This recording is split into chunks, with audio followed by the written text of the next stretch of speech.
What's up, everyone? Welcome to the M-W Tactical channel. My name is Michael Woodland, and today we're going to talk about the primary arms 4 to 14 by 44 first focal plane scope.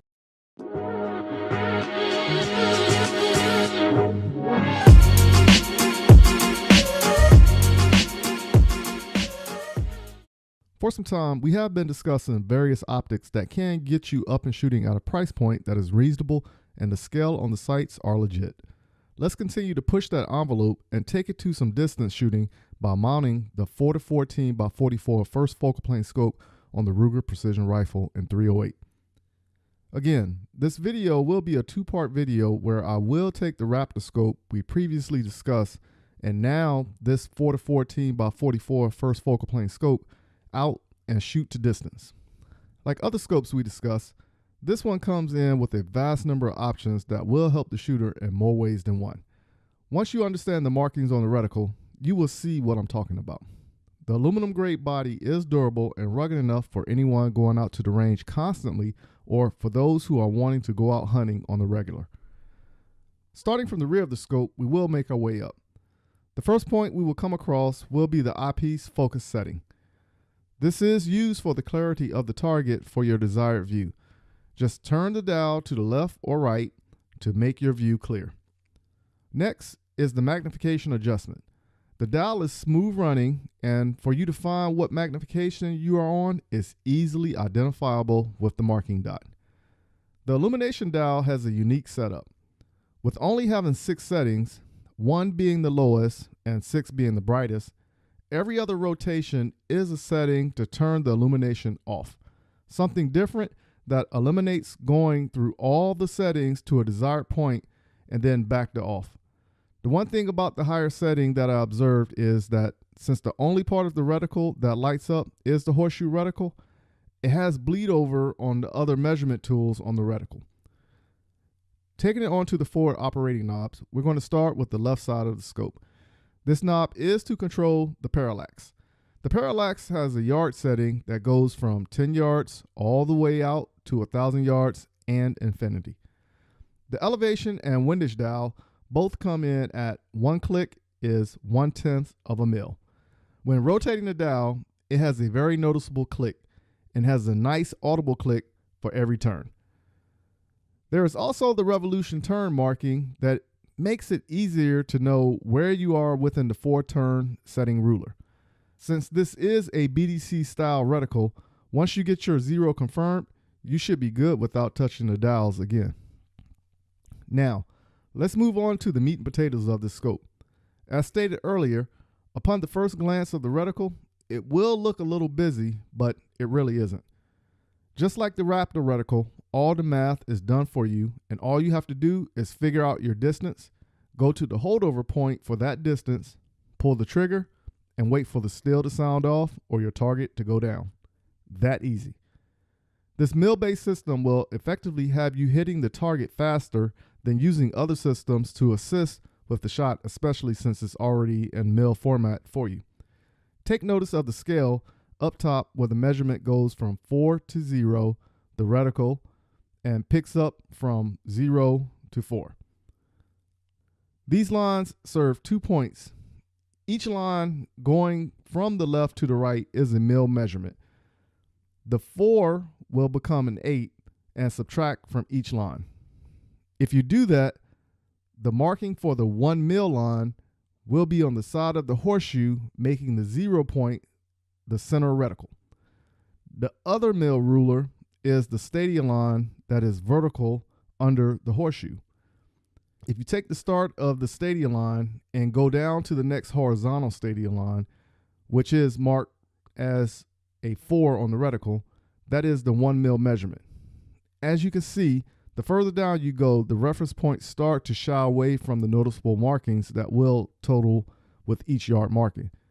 You will then discover you have 10 units of mil measurements from the top of the triangle chevron tip to the point right before the 1,000-yard stadia line. A little confusing, but the measurements are all there. The auto-ranging measurements use the formula from military doctrine that an average male height is 5 foot 10 inches with an 18-inch span from shoulder to shoulder. from the left outer edge of the horseshoe to the right outer edge, or from the shoulder to shoulder, the target will be at 200 yards. If you take the end tips and place it shoulder to shoulder, then your target is at 300 yards. Each stadium line that is a horizontal serves as a dual purpose. The number associated with the stadium line is the yard setting for the reticle. For instance, if I find the 6 and go to the center stadium line, that is 600 yards. But if I take the stadium line and place it in between the shoulders, then you know that's where you are at that distance. Sounds easy, right? It really is. The circles you see are measurements of 10 inches at the distance from 300 to 600 yards. Again, the average cranium size is 10 inches. So in the event you cannot see the whole body, then you can figure out the distance between 300 and 600 yards using this measurement. The other use for the circles is a reference point at the distance line. So you determine the target is 400 yards by the head and is running. You place the reticle at a point, so when the target runs and meets the circle, pull the trigger and the bullet will intersect with the target at the stadium line. Now, if the target is doing a jog, you repeat the process but use the next follow-on dot. If the target is walking, then you go to the next dot and repeat the process. Just remember, under military doctrine, an average size male running with a rifle in his hand is about the speed of 8 miles per hour, jogging at 6 miles an hour, and walking about 3 miles per hour. Are you saying wow, or is it really that easy? For those who are new to long range shooting, you have discovered that wind is something that is tricky to measure when shooting. This reticle has the holdover for a 5 and 10 mile per hour wind for full value. The dots that are next to the horizontal line at the 400 and 500 yards is for 5 mile per hour wind. From 600 to 1,000 yards, you will see there's a second dot. The closer dot to the stadium line is for 5 mile per hour wind, and the further dot is for 10 mile per hour wind. Just remember, the math is done for you on the glass. Another way to calculate how far the target is from you without seeing them from head to toe, but from head to waist. The lines at the top of the reticle going from 4 to 0 is from 400 yards to 1,000 yards. You just ensure the measurement of the target is from the waist to the head, fitting inside the line, and that is the distance of the target. For this to be a budget optic, it really does give you an easy way to get into shooting without breaking the bank.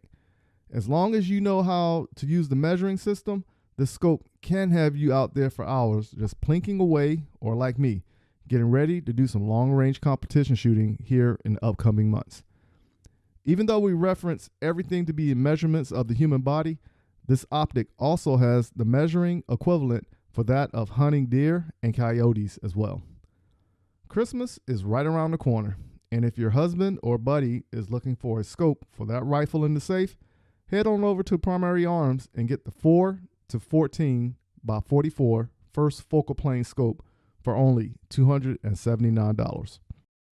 For those who are looking to contact me, visit m-wtactical.com, but make sure you go to our Instagram and Facebook and search for m-w tactical to find our page so you can follow us there also.